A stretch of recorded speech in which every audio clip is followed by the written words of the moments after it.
So, guys, welcome back to Walk a Mile in My Shoes, the podcast.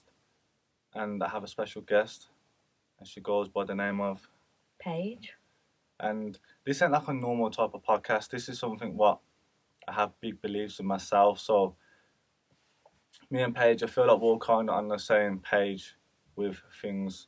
So, I'm just going to get straight into it. So, you're not taking a vaccine. No. I'm not taking a vaccine.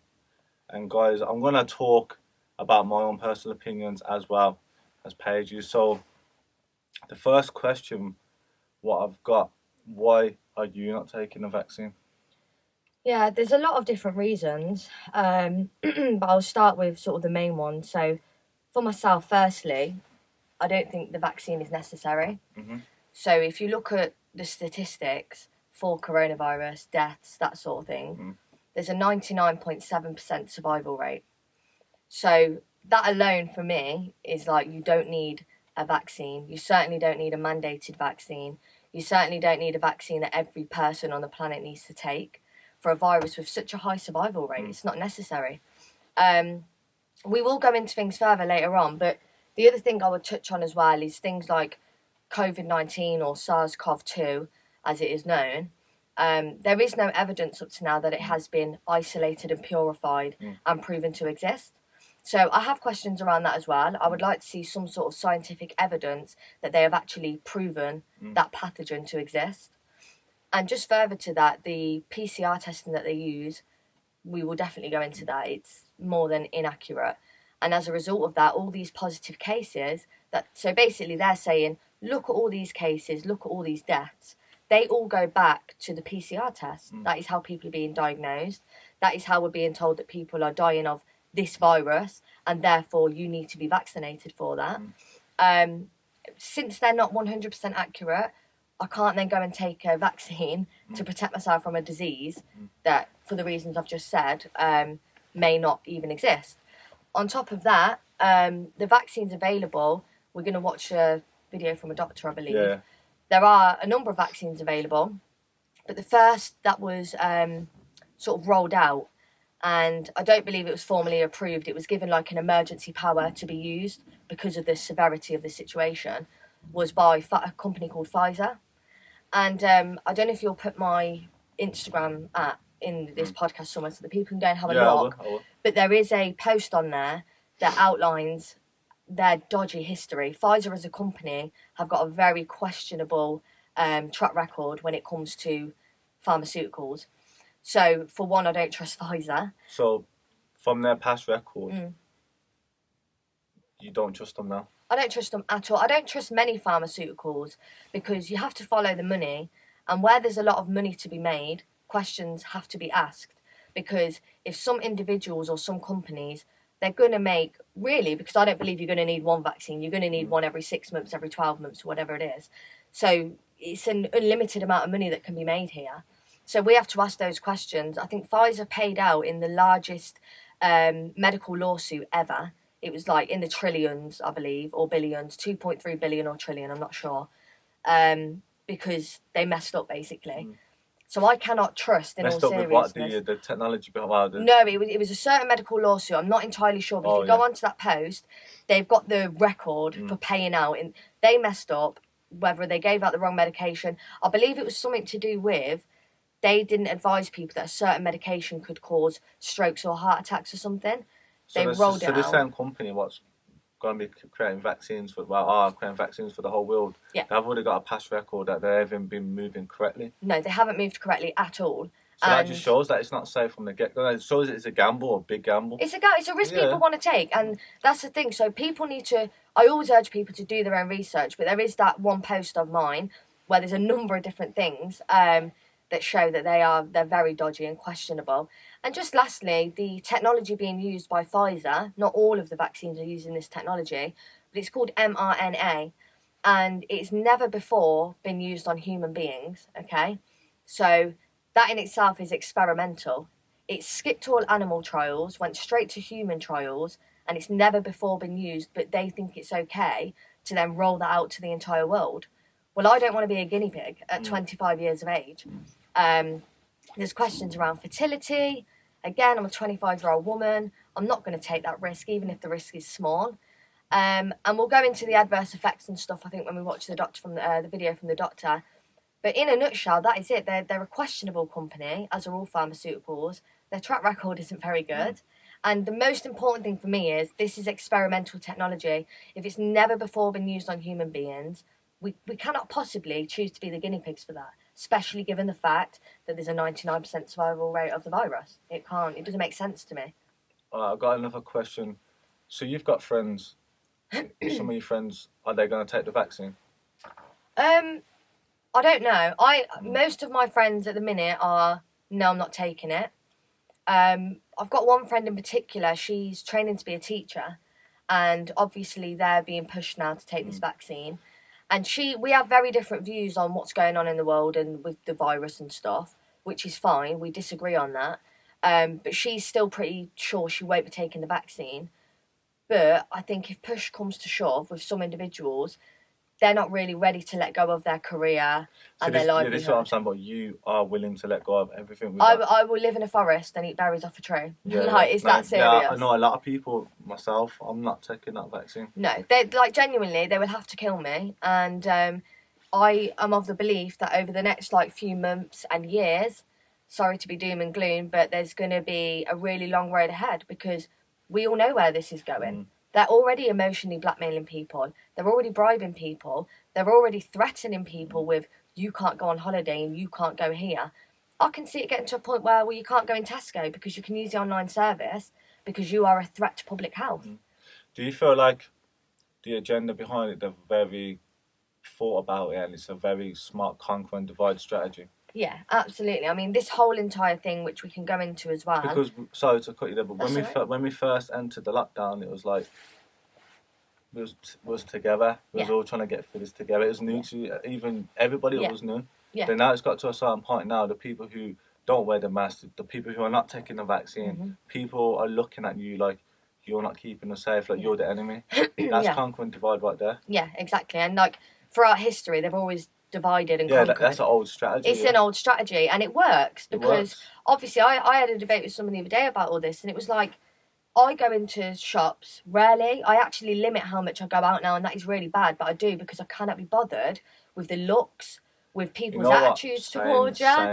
Same, you know. Being questioned. I was in Morrison's the other day, and I seen a woman. I got questioned already on the door. The guy's like, have you got a mask? I'm exempt. All right, cool. Went on my way.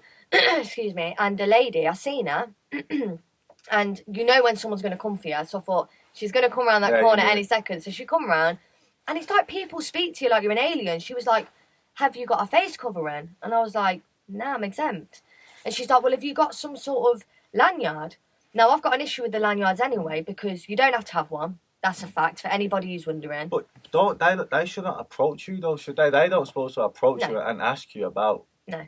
They're just getting told from their managers, and they don't even know the laws themselves. It's not even that. A lot of them as well, they're just jobs worth. Yeah. Like, she just felt the need. Like, that. This is the thing. People have been given some power to go and question other people on their actions and their behaviours. Before this, no one would come up to me and go, oh, you know, your skirt's too short, or your boots don't look right, you know. But suddenly people feel that they have the power to come into your vicinity and question you. She had no right to do that, but I was calm with her. And she said, well, just to let you know, because I said, I don't need anything to prove anything. You know, that's my medical background. You don't need to know it. It's a breach of my privacy. And she was like, well, just to let you know, every single time you come in here, you're going to get asked. And I was like, that's fine. But it shouldn't be the case. So you're right with the divide and conquer thing. And it's really, you know, upped. I think since these new variants have come out and they're being told to double mask, I think now people are wearing 3-4 masks at a time. Like, you can't make it up, right? So now it's desperation. And these people, like, I'm losing a lot of sympathy. I haven't got much sympathy anymore for people that are really, really buying into that narrative, because the information is out there. And we also have common sense. Like, come on now, 4 masks is not safe. You're not going to be able to breathe correctly. Do you know what I mean? So they've massively divided people, and that will be our downfall, because unless we are united, even people who believe in that should still be saying, do you know what? I respect other people's right to not wear a mask or to not take a vaccine. But unfortunately, they're not. They've been played against us. Yeah, because they've watched the news. they've watched too much of the mainstream media, and it's really been drilled into their head now. We are seen as a threat to their grandma. You know, we're walking, talking diseases. And what makes it worse as well is like when someone, let's say someone like someone puts on Facebook their nan's died of COVID-19, they're gonna feel some type of way. Yeah. That you're talking about it. You're kind of offending them. You and this is where the conquer and divide can happen. And also, like, that's why it's so brave for people, whether it's me, you, any doctor that's really speaking out. It's a brave thing to do, because even, like, I go into London a lot. To sit as a woman on your own and be the only one without a mask on, it doesn't bother me personally, but really when you look at it, that is brave. Like, the whole world's looking at you as a danger and a threat, and somebody who has no regard for other people's lives, when, of course, it's the complete opposite. But it takes real bravery. Like, we're living in weird times, and I was gonna say, like, literally the people who are still doing this, like me and you, going out without a mask and standing for what we believe in. Like, if any of you are watching this and that's what you do, man, fair play to you, man, because I've felt the eyes and the pressure and the shopkeepers looking at you. You feel like an outsider. You do, very much. But let's get into the protests. Yeah. Let's talk about the protests. So, I come down to the Birmingham protest. I seen you there, and we lost the footage. But tell me a bit about it. So, tell me about your experience going down there, meeting up, and just. Yeah. So with the protest, just for a bit of background, like, I have protested before. When I lived in London, I attended a couple of protests about bombing Syria, because the UK, that's when we were going mad and bombing everywhere up. And but to be honest, in that context, I don't believe they really do much. Like, Iraq war, 1 million people took to the streets, and it didn't change their decision. But in this context, I really believe that protests are important, because we are breaking the rules and defying that by even stepping out. So that in itself is saying, no, we're not going to stand for this. It's wrong. So with the protest, I started going. I was unwell myself with a actual underlying health condition that I do have all of last year, summertime and all that. So around about November, I thought, no, enough's enough now. I've been speaking openly about this since April, like a month into it. First 3 weeks, I thought, is there something going around, you know? Because I'm classed as high risk, by the way, like clinically vulnerable or whatever. So I thought, I wonder if something is going around. I personally thought, has the government released something? I never believed the mainstream narrative, ever. But anyway, by November, I thought, no, enough's enough. I've not believed in it for a long time now. Something's going on. So I went to Trafalgar Square for a march there. And I've been going, like, most weeks, to be honest, since November. And I don't know what date it was, that the Birmingham, I think it was the 14th, actually, of January. But by the time, that was the last one that I went to, by the time I got to the Birmingham protest, the numbers have dwindled so much. They have gone from, like, in the summer, there was like 50,000+ people in Trafalgar Square, all there. Oh, yeah. Yeah. There's footage of that. I'll try and get hold of it for you. There was thousands upon thousands of people. And to be honest, I think over the months, the weather's got worse. It sounds petty, but I think people don't want to go out in the cold and stuff. They don't care enough yet to really be out there. So when I seen you in Birmingham, I was really, really shocked, because there was nobody there. Like, when I first got to where it was meant to be, and I was half an hour late. And I was like, where are the people? Like, I've done this enough now. Like, I know normally there's at least 50 people, like, just hanging around, but there was no one. And gradually a few people got together. I'd say there was no more than 100 on that day. Because when I got there was literally hardly anyone. Yeah. But I got there a bit after you as well. But as soon as I got there, the police was kind of onto us, trying to just push us Move out. you on, Push us out. Well, I think you would have got there after, like, so what happened was, people started to gather. There was one guy who was amazing. Like, he come out of nowhere. I've never seen him before, but he was speaking on a microphone. That's the guy on the speaker, yeah, I've seen that. So he was really good, and he said what he had to say. And then he got arrested, didn't he? He got arrested. I mean, my friend was stood up, you know, on, like, the balcony bit. Yeah. And she was looking down. And I said, so what happened? Because I was on my own, like, you know, down at the... Yeah. And she said she looked, and, like, the police come from both sides, like, running in, as if there was, like, some bomb going off or something. Exactly, like, that's where your tax money goes, by the way, like, police running people down for speaking out. Yeah. And that was it. They got him, and then another guy. They were brutal. Like, there was about 10 police officers onto him. you know, his stomach was all hanging out. He was resisting. But why shouldn't you resist? Like, you ain't doing anything wrong. You are in their eyes, but that's because they're getting orders from higher up. Yeah. And to be fair, like, we are there opposing that. So for me, Birmingham was really disappointing because it was just a shambles. There wasn't enough people there. The police were up to their usual games of just shutting people down. And what was interesting in Birmingham was there was like a group of drug users. You can tell when people are obviously using drugs, and they were fine. I don't have any issue with them being outside. They were all having a laugh with each other. Police didn't bother them. There was a soup kitchen handing out food. Rightly so, the police didn't bother them. But it's like, the minute you're speaking against what's going on, you're shut down, you're arrested, you're attacked. Now, if that doesn't raise people's alarm bells, you have to question, why are they so bothered about people talking? You know, if people are just crazy conspiracy theorists, then why are you so bothered? Like, you'd leave them to it. If someone was stood there saying something crazy like, oh, there's pigs flying around in the sky, everyone would just be like, oh, yeah, whatever, mate. Yeah. But we're obviously touching a nerve, and we're obviously talking some truth, so that's blatant by the way that they shut us down all the time. I think it's weird as well, because when we done that interview when we was there, but we lost the footage. Yeah. I had my camera, and I was with the cameraman. And when I was speaking, I already told you, innit, but I'm going to tell these guys. But when I was there, I spoke to like other cameramen there from different media companies and stuff like that, the mainstream medias. And I said, okay, what you alright, guys, what you catching? And I thought I was going to be coming around, speaking to you guys, speaking to the police. Then, he said, we've only been told to record arrests. I said, what? He goes, we've only been told to record arrests. So every time someone gets arrested, I'll pull the cameras out and I'll record arrests. But they didn't want to record your opinion, people there, and say, why are you out here? What are you doing? Yeah. Well, I bumped into some cameramen myself. They were with Channel 4. And I like approach them because I'm very suspicious of journalists in general, especially if they're from the mainstream media. I'm like, you ain't going to portray this how it should be portrayed. So go away. Don't try and come here and paint us in a bad light. So when I seen they had the camera equipment and stuff, I've gone up to them and I'm like, you all right? You know, who are you working for? They're like, oh, Channel 4. And I said, that's interesting because I'm not really seeing, you know, much fair coverage on the mainstream media, really, of what's actually going on. Yeah. I said, so what are you guys sort of looking to blah, blah, blah? And we got talking and they said, oh, you know, we just want to see your side, the anti-lockdown message. And, so much shit, yeah, they tell lies. And the thing was, right, I was like probing them to say, come on, interview me. Like, I'm basically giving you an interview, yeah? I would have told them you can't cut it, you can't edit it, whatever.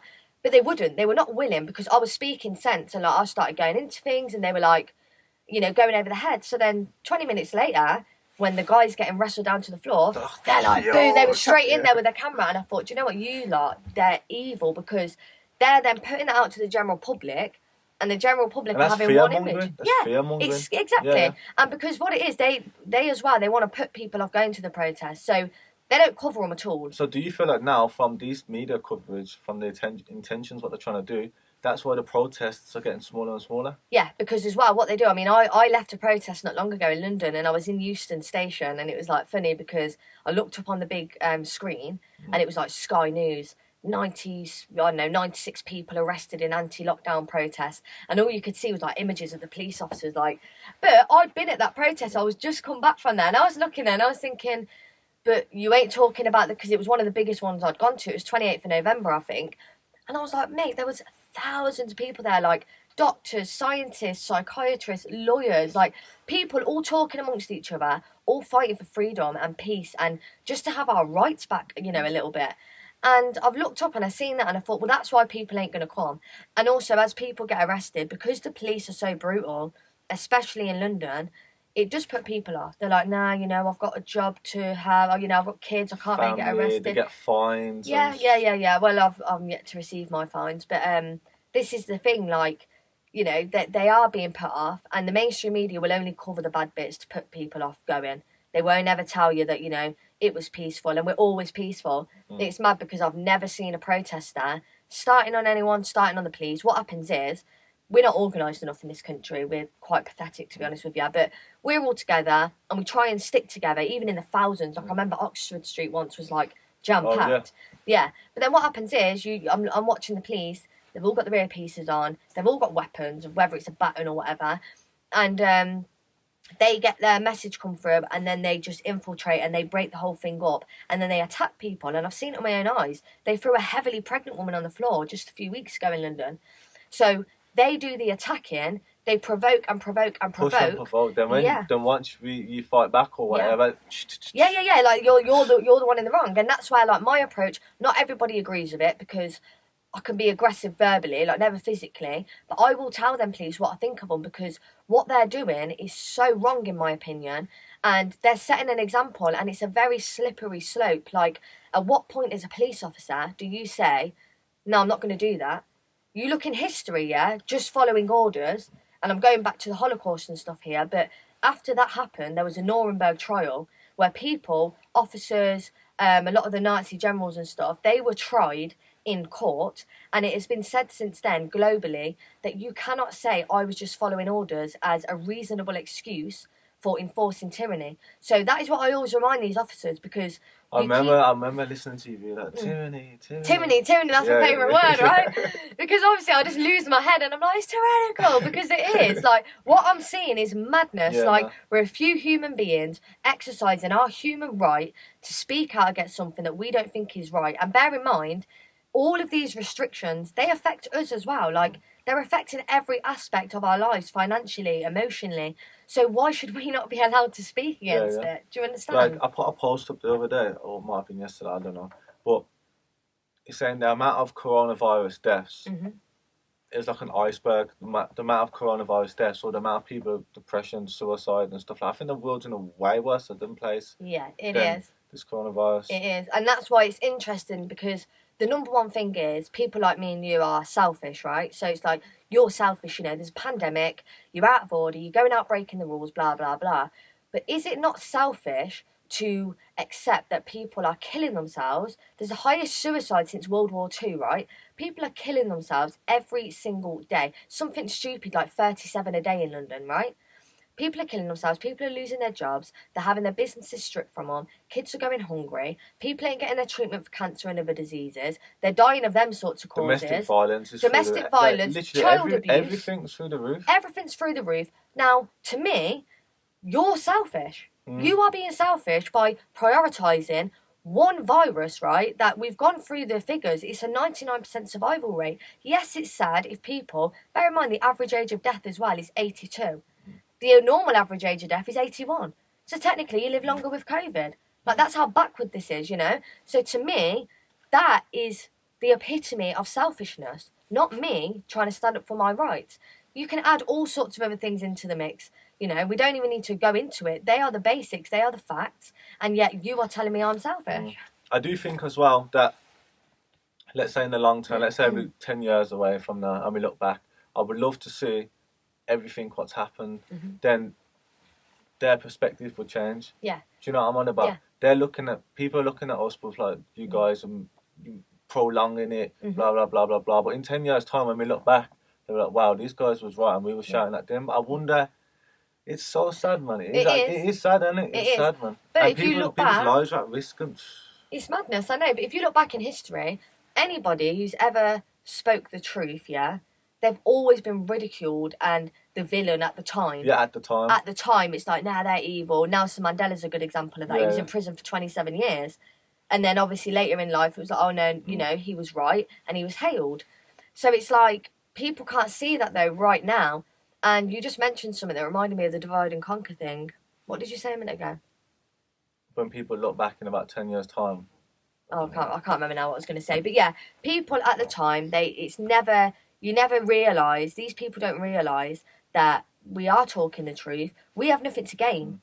Do you understand? That's right, so we haven't even got nothing to gain. No. We're getting like hate and people looking at us. Yeah. We're not doing it to be a prick. No. We're actually trying to have their good intentions. Yeah. I didn't wake up one day and think, oh, do you know what? I'm going to be a proper knobhead and I'm just going to go against everything everyone else is doing because I want the virus to kill everybody. I don't care. But you know what, let's say we're wrong, I'll put my hands up and say, I'm fucking wrong, I'm sorry. But I'm just, my intentions are pure. Yeah. I'm not stupid or clued, and we're just going off history, what they've done anyway. Yeah. Do you know what I'm on about? We're going on history, and we're also going on, like, They can throw as many figures as they want at us on the TV. I watch it for comical value, to be honest with you, and I watch it to see what they're saying. So I get a lot of things from there. It's like, oh, really? And then I can easily disprove things, whatever. But I can't remember what I was going to say now. My mind's gone completely blank. You're going that fast. I know, I was going that fast. What was you saying then? What was we on about? I don't know, you know. Go on. No, You gotta get that out, surely. Okay, let me jump onto something else. Yeah, then. go for it. So, what advice do you have for somebody who's not sure? The family's in the ear, the friends are in the ear, the media is in the ear, everything's in the ear. This person don't really know too much. They haven't done the research what you've done or I've done. They don't know, but they don't know what to do. So what advice have you got for that person? And they've got a job at risk and everything. What advice have you got for that person watching now? Yeah, well, that reminded me of what I was saying, actually. Because what I was going to say as well was, like, we can look at history and stuff. We can look around you now. Like, don't forget what's on the TV and what's being told to you. Just look around you. Are people, this goes for that person who's questioning it as well, is everybody dropping like flies? You know, if there was a pandemic, and I put up a post about the hospital situation a couple of days ago, because I personally don't believe that the hospitals are overrun with COVID patients. I believe they're underfunded, they're understaffed, because a lot of them are having to self-isolate. They get tested every week. We know that those tests are inaccurate. So whenever someone comes back positive, they have to self-isolate. And then on top of that, because of everything that's going on, they have had to accommodate the hospitals and remove a lot of beds, between 10 to 15% of the beds within the hospital. Keep going. Oh yeah, so between 10 to 15% of the beds in the hospital have been removed to accommodate for social distancing, because obviously people can't be laid up next to each other the same way they used to be able to. So as a result of all those things and the funding that's been cut and all the rest of it, the hospitals are on the brink. But there's a professor, and I can't remember his name, but if you go onto the post, I've screenshotted all this and I've put all the links in my comments to where I got this information. These are from the professionals, right? He has said that the NHS in a lot of hospitals up and down the country for the last 10 years have ran in the winter at 100% capacity. So you take away 10 to 15% of the beds to accommodate for social distancing, you fucked it basically. Yeah. You're going to be tipped over the edge. Hence the illusion that the hospitals are bursting at the seams. So obviously that there is just fear-mongering. It's straight fear-mongering, yeah? We have videos of people going into the hospital. There was a lady called Debbie, she was from Gloucester, I believe. She went into her local hospital and videoed it, and it was empty. Empty.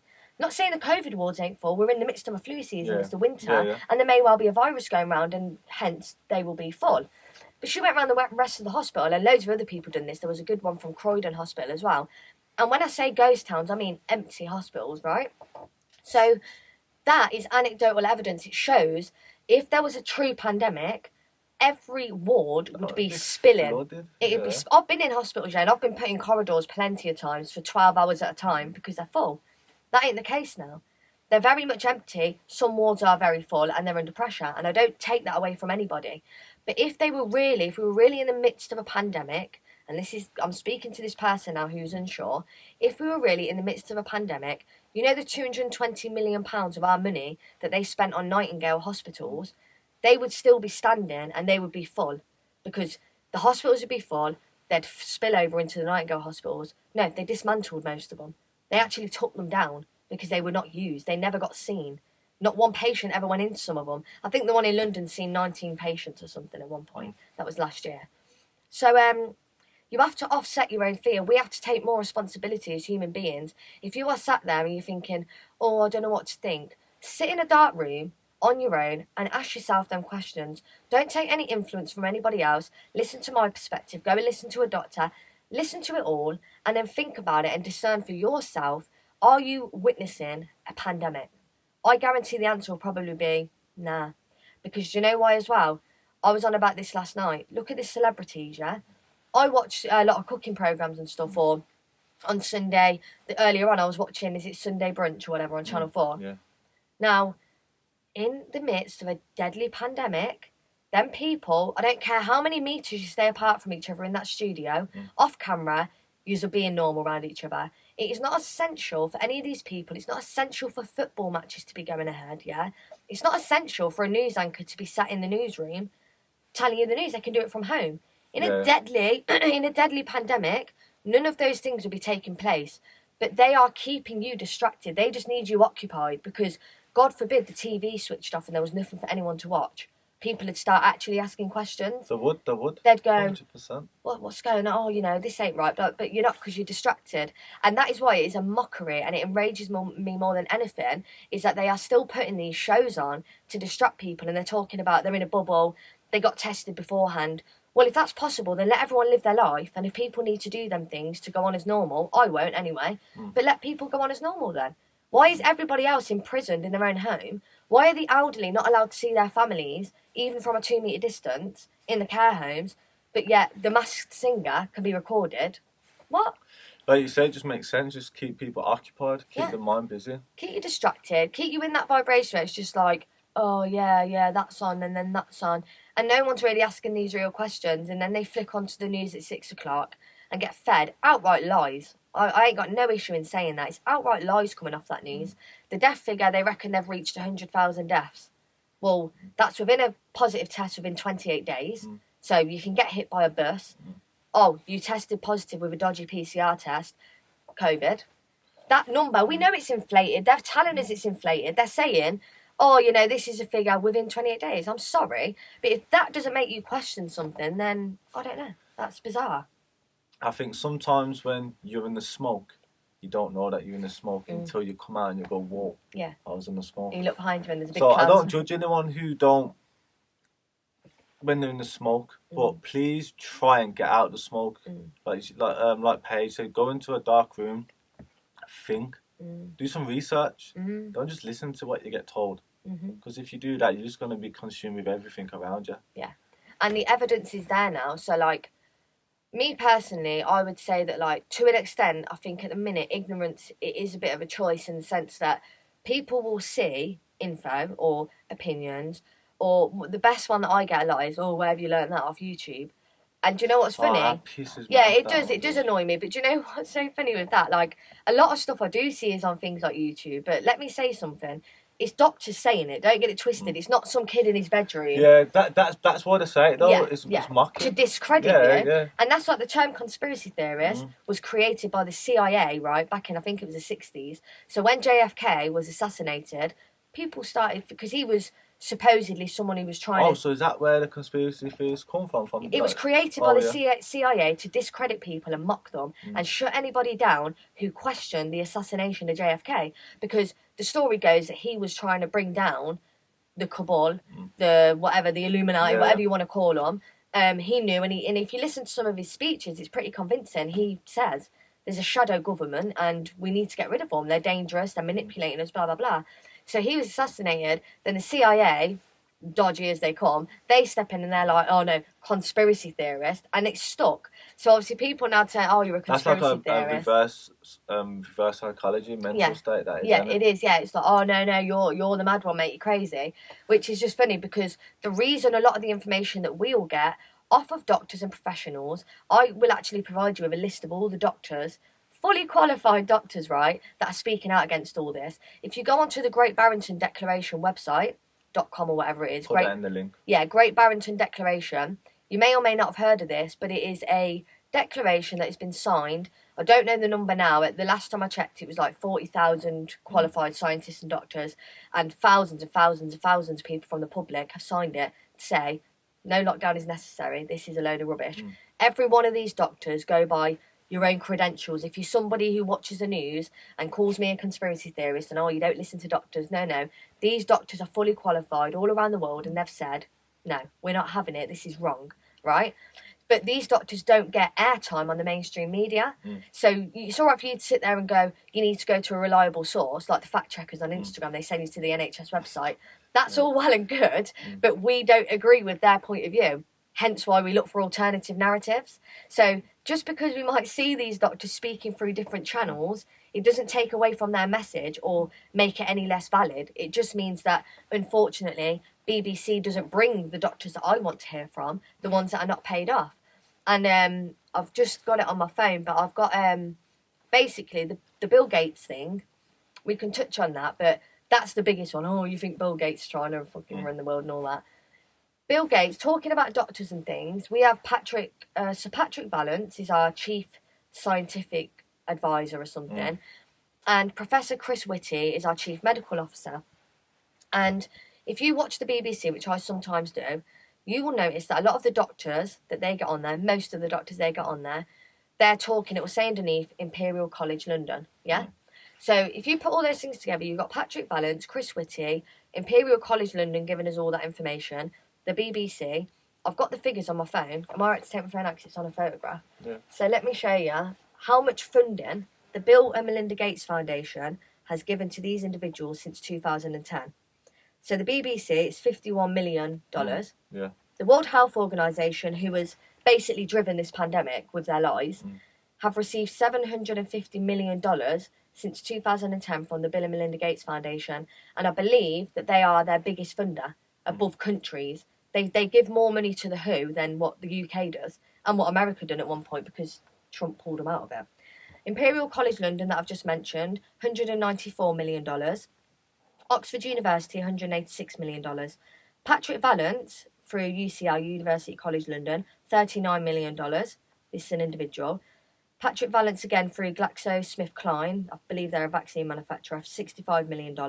Chris Whitty, $31 million. So why are Bill and Melinda Gates funding all the people that we get all of our information from, and they have a vested interest in vaccinating the world? You have to follow the money and trail it back. Oh, okay, well, there's a common denominator here. Neil Ferguson, whose computer model we went on in the beginning, do you remember when they were saying, right in the beginning when they done all them press conferences, and they were like, we have these computer models that show that, 500,000 people are going to die, and that scared everyone into accepting a lockdown. Well, those models were from Neil Ferguson, who works for Imperial College London. So he's funded by Bill and Melinda Gates Foundation. It all goes back to the same people. So when you're in, and by the way, Neil Ferguson broke the rules himself. He went and seen his mistress, who he was having an affair with, right in the beginning. So, these people are literally taking the piss. Do you understand? And if you don't think that if there's a conflict of interest, if an individual, Patrick Vallance has shares in GlaxoSmithKline, I believe it is. Matt Hancock, I believe, has got shares somewhere along the line in a vaccine manufacturer or company. You've got to follow the money and start questioning. They're playing with your life as well as they are mine. I'm not just saying this for me. If you ask yourself, honestly, you will have been affected by this lockdown. Probably not the pandemic. For most people, they'll be like, well, I ain't died of COVID. I don't know anyone that has died of COVID. Or if I do you know what? They were old or they had an underlying health condition. Well, yeah, if that's they're lucky. But a lot of people have lost family and stuff. Yeah. It's sad what's happened. Yeah. But if not too much has happened to you, then count your blessings, man. Count your blessings. And what I'm trying to say, I guess, is most people who I speak to, they are more affected by the restrictions than they are the virus itself. So most people have lost jobs, or the furlough ain't cutting it and they can't actually pay their mortgage or their rent, or, their business is set to close down. That has affected far more people from who I've spoken to and other people have spoken to than the virus. And I don't take away, if someone says, my nan died of COVID, I won't take that away from you, and that is awfully sad. Any death is really tragic, right? We're not disrespectful. No. We're not disrespecting them. We're just saying our point of view, and you should respect our point of view as well. Yeah, that's our point of view. All I'm saying to that is, you yourself, anybody should want answers to something. And if we know that the PCR testing is inaccurate, the inventor, Kary Mullis, he was a Nobel Prize winner, yeah? So world-renowned, well-respected biochemist, right? He invented the PCR test, RT-PCR, that is what they're using. I think it's polymerase chain reaction test, right? And he died in August 2019, 3 months before the pandemic broke out. That's suspicious to me. But anyway, he died, and a lot of footage has come to the surface with him where he is saying, don't use my test to diagnose an infectious disease because it doesn't work. That's not what I made this test for. He called out Anthony Fauci, who is America's CDC chief medical person, whatever, representative. Over the years, he has called him out and said, Anthony Fauci, come and debate with me. You know nothing about the test that I created. And yet, even back then, they were trying to use it, I think, maybe for SARS and MERS and other, outbreaks. So, if that testing is inaccurate, and they say that he says himself, you can basically take a fragment of genetic material, and what they do is they amplify it and run it through these cycles. And the higher the cycle, the more likely you are to get a positive test result. So he said you can basically take anything, swab it, amplify, and it will come back positive, right? Now, in the UK, we've got one of the highest cycle rates, if not the highest cycle rate in the world. I think they cycle it like 40 times. So what he's saying is, you can get anything from anything by doing that. So I find it very interesting that they chose this test to dictate a pandemic and ruin everyone's life. Yeah, they obviously knew. It's like they knew. It's like that. Well, that seems very calculated. Like, he dies, you then use this test. Everything hinges on this test. Like, unless this is 1,000,000% accurate. This is where the statistics and that are coming from, these tests. Yeah. So all the numbers you see on the telly. And so that person who created that test, he said about the test and he got killed. Well, I don't know if he got killed. He died. But he died just in time for the pandemic, right? And there's a video on my Instagram of Carrie Mullis talking about that. It's not very long. I think it's like 10 minutes long. He himself saying the words, you can't use this test for that.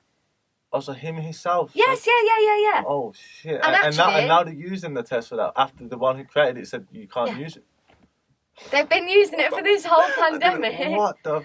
But if you go, there's a better compilation, The Really Woke Show. I don't know if you've heard of them, but they're down in London, and I work with them quite a bit. And they have a better video where I've just got the one clip of him saying it. They've got like a 20-minute video of like so many different videos put together of him saying, it don't work, it ain't meant to be used for that, and it's like, but we're using it, and everybody's life has now been put on hold. That video? Can you get me that video? Yeah, I'll send it to you. Send me that video, and whoever's watching, I want to show them that. Yeah, show it. Yeah, I would put it in there.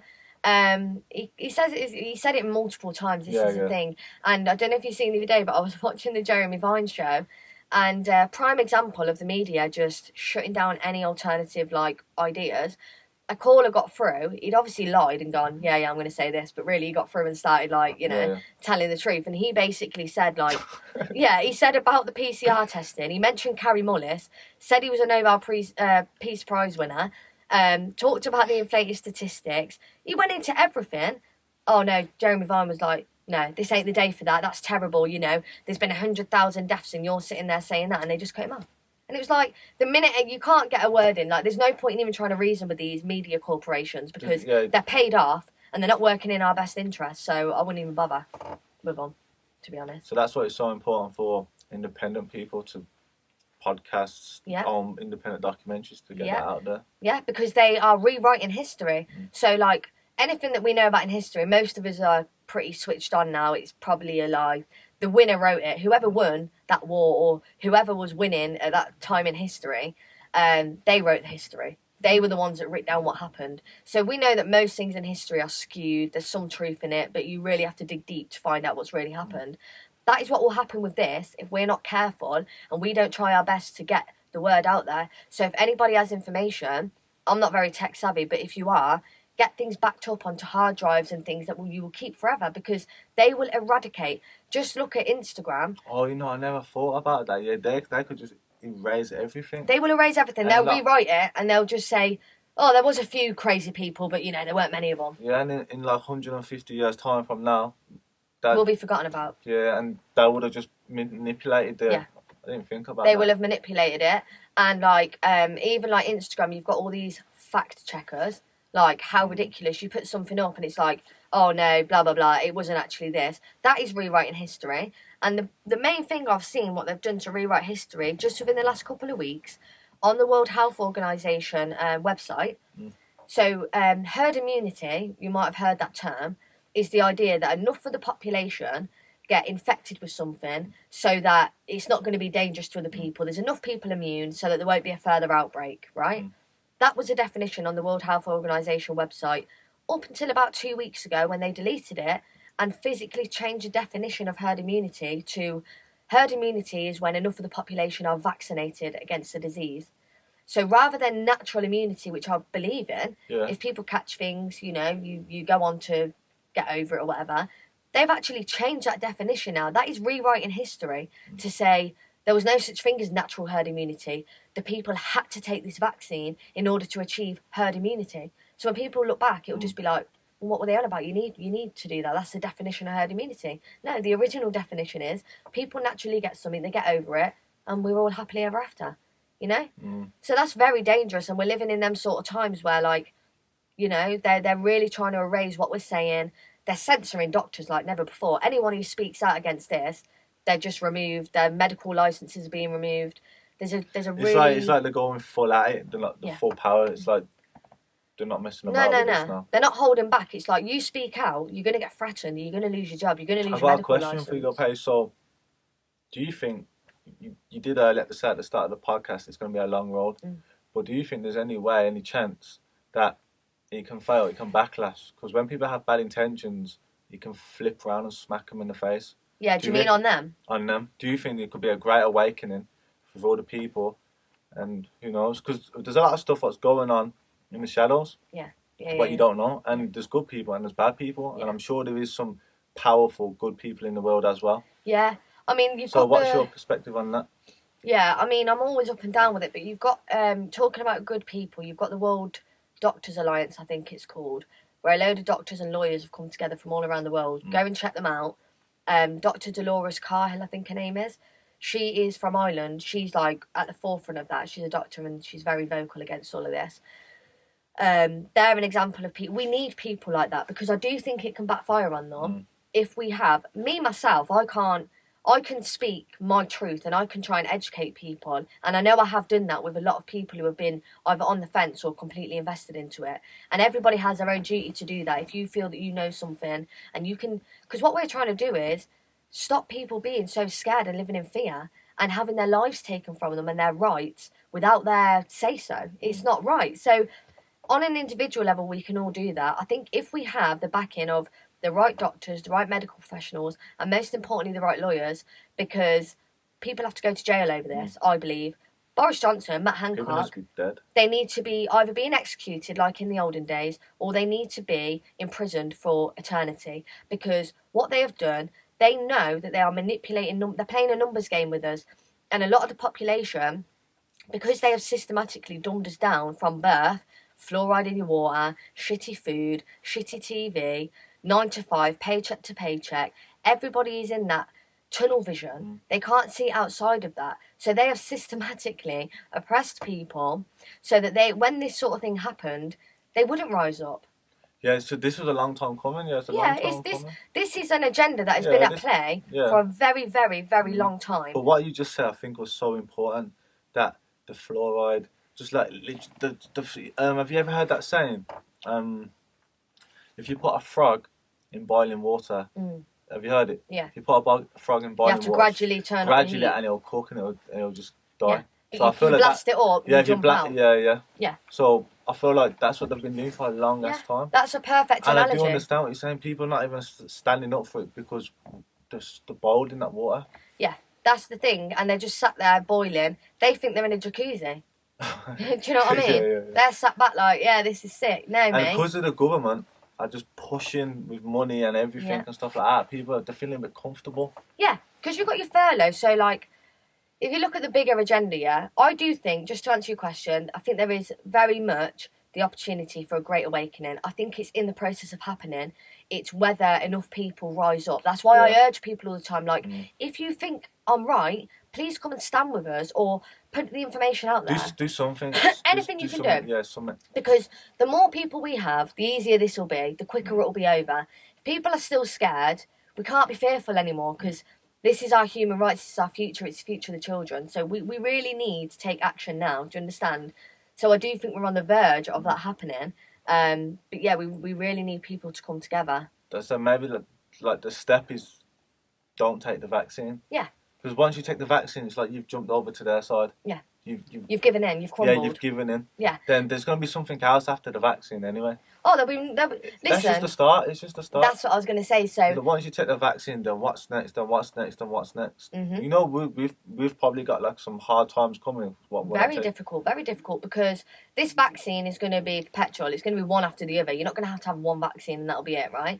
So it's going to be one after the other. But that's where you have to look at the bigger agenda because people ask me the biggest question I get, and I struggled to answer it for a while because I was like, I know I'm right, but I couldn't articulate what I thought was happening.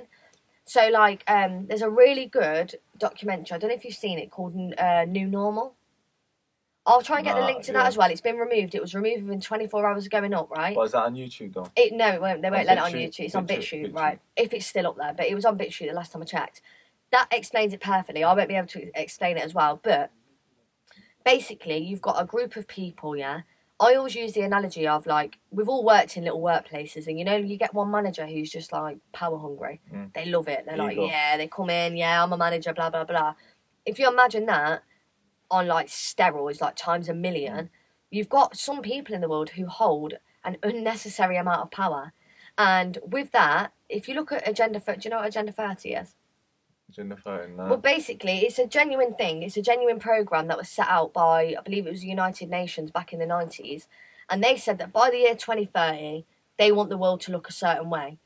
Ooh. And yeah, this is real. You can go and look on this. And that is often referred to as Agenda 30. There was Agenda 21. What year are we in now? Well, we're in the year 21. And basically, there's 9 more years left. When you see anything that talks about sustainability, smart homes, you know, the World Economic Forum, I don't know if you've heard of them, but they are, the CEO of the World Economic Forum is a man called Klaus Schwab. And he, on their website, I urge everybody to go onto this website and watch this documentary. And when you put the two together, you'll go, that's what they're doing. On this website, it talks about how the future's going to look. They're talking about many world leaders, Joe Biden, Boris Johnson, can't remember the Canadian Prime Minister's name.